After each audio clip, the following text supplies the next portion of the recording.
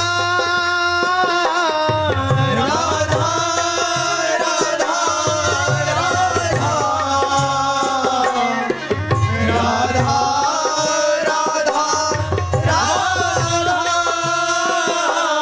Radha Radha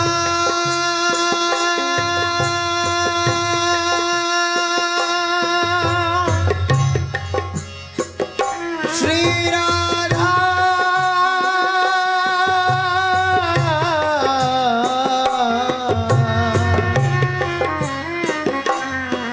Radha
Radha Radha Radha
Radha Radha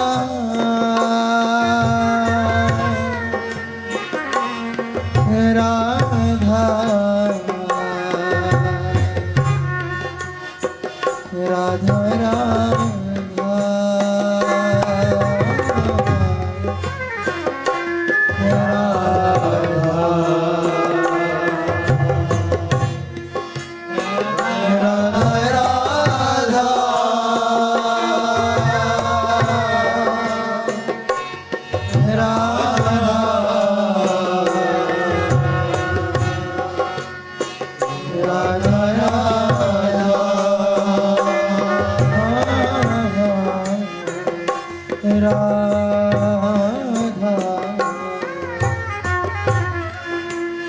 Radha